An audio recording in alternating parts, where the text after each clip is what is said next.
ರಕ್ತಸಿಕ್ತ ಭೀಮಾ ತೀರದ ಅಧ್ಯಾಯದಲ್ಲಿ ಮತ್ತೊಂದು ಹತ್ಯೆ ಆಗಿದೆ. ನಟೋರಿಯಸ್ ಖ್ಯಾತಿಯ ಭಾಗಪ್ಪ ಹರಿಜನ್ ಮೇಲೆ ಕೆಲವರು ದಾಳಿ ಮಾಡಿ ಭರ್ಭರವಾಗಿ ಕೊಲೆ ಮಾಡಿದ್ದಾರೆ. ಕುಖ್ಯಾತ ಹಂತಕ ಚಂದಪ್ಪ ಹರಿಜನ್ ಶಿಷ್ಯನಾಗಿದ್ದ ರೌಡಿ ಭಾಗಪ್ಪ ಹರಿಜನ್ ಭೀಮಾ ತೀರದ 2ನೇ ಹಂತದಲ್ಲಿ ಲೀಡ್ನಲ್ಲಿದ್ದ. ಈಗ ಈತನ ಹತ್ಯೆಯಿಂದ ಹಲವು ದಿನಗಳಿಂದ ಶಾಂತವಾಗಿದ್ದ ಭೀಮಾ ತೀರಕ್ಕೆ ಮತ್ತೆ ರಕ್ತದ ಕಲೆ ಅಂಟಿದೆ. ಭಾಗಪ್ಪ ವಿಜಯಪುರದ ರೇಡಿಯೋ ಕೇಂದ್ರದ ಬಳಿಯ ಮದೀನಾ ನಗರದಲ್ಲಿ ವಾಸ ಮಾಡ್ತಾ ಇದ್ದ. ಊಟ ಮಾಡಿ ರಾತ್ರಿ ಮನೆಯ ಬಳಿ ವಾಕ್ ಮಾಡ್ತಿದ್ದಾಗ ಆಟೋದಲ್ಲಿ ಬಂದ ಕೆಲವರು ಆಯುಧಗಳಿಂದ ಕೊಚ್ಚಿ ಕೊಲೆ ಮಾಡಿದ್ದಾರೆ. ಭಾಗಪ್ಪನ ಹತ್ಯೆಗೆ ಎಷ್ಟು ಜನರು ಬಂದಿದ್ರು ಎಂದು ನಿಖರ ಮಾಹಿತಿ ಇಲ್ಲ ಎಂದು ಎಸ್ಪಿ ತಿಳಿಸಿದ್ದಾರೆ. ಮನೆಯವರು ನೀಡಿದ ಮಾಹಿತಿ ಆಧರಿಸಿ ಹೇಳ್ತಿದ್ದೇನೆ. ಇನ್ನು ಕರೆಂಟ್ ಕಟ್ ಮಾಡಿ ಹತ್ಯೆ ಮಾಡಿದ ಬಗ್ಗೆ ಮಾಹಿತಿ ಇಲ್ಲ. ಭಾಗಪ್ಪನ ಸಂಬಂಧಿಕರ ಬಗ್ಗೆ ಸಂಪೂರ್ಣ ಮಾಹಿತಿ ಇಲ್ಲ ಎಂದು ಎಸ್ಪಿ ಲಕ್ಷ್ಮಣ ನಿಂಬರಗಿ ತಿಳಿಸಿದ್ದಾರೆ. ಭಾಗಪ್ಪ ಮೇಲೆ 10 ಕೇಸ್ಗಳಿವೆ. ಈ ಪೈಕಿ 6 ಮರ್ಡರ್ ಕೇಸ್ ಇವೆ.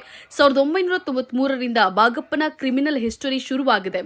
2016-17ರಲ್ಲಿ ಭಾಗಪ್ಪನ ಮೇಲೆ ಸೆಕ್ಯೂರಿಟಿ ಕೇಸ್ ಹಾಕಲಾಗಿತ್ತು. ಎಲ್ಲಾ ಆಯಾಮಗಳಲ್ಲಿ ಕಾರ್ಯಾಚರಣೆ ನಡೀತಾ ಇದೆ. ಜಿಲ್ಲಾ ಪೊಲೀಸ್ ತಂಡವಾಗಿ ಕೆಲಸ ಮಾಡ್ತಾ ಇದೆ ಎಂದು ಎಸ್ಪಿ ಮಾಹಿತಿಯನ್ನ ನೀಡಿದ್ದಾರೆ. ಕಲಬುರಗಿ ವಿಜಯಪುರ ಭಾಗದ ಭೀಮಾ ತೀರದಲ್ಲಿ ಹಲವು ಕೃತ್ಯಗಳಲ್ಲಿ ಭಾಗಪ್ಪ ಭಾಗಿಯಾಗಿದ್ದ.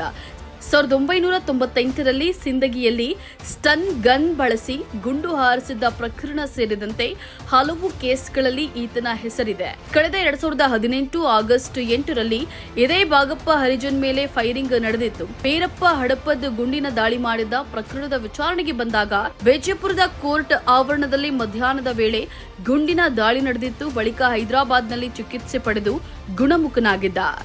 ಭಾಗಪ್ಪ ಹರಿಜನ ಆಲಮೇಲ ಸಮೀಪದ ಬ್ಯಾಡಗಿಹಳ್ಳಿ ಗ್ರಾಮದವನು. ಇತ್ತೀಚೆಗೆ ಬ್ಯಾಡಗಿಹಾಳದಲ್ಲಿ ಲಕ್ಷ್ಮೀದೇವಿಯ ಗುಡಿ ಕಟ್ಟಿಸಲು 3 ಎಕರೆ ಭೂಮಿ ನೀಡಿದ್ದ. ದೇವರ ಪೂಜೆ ದೈವಿಕ ಕಾರ್ಯಗಳಲ್ಲಿ ಹೆಚ್ಚು ಮಗ್ನನಾಗಿದ್ದ ಭಾಗಪ್ಪ ಕಳೆದ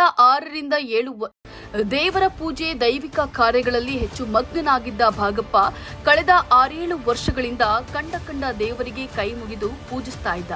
ಕೋರ್ಟ್ ಆವರಣದಲ್ಲಿ ಗುಂಡಿನ ದಾಳಿ ನಂತರ ಭಾಗಪ್ಪನಿಗೆ ಭಕ್ತಿ ಹೆಚ್ಚಾಗಿತ್ತು. ಗುಡಿ ಗುಂಡಾರಗಳನ್ನ ಸುತ್ತಿದ್ದಲ್ಲದೆ ಅನೇಕ ಪೂಜೆಗಳನ್ನ ಮಾಡಿಸ್ತಾ ಇದ್ದ.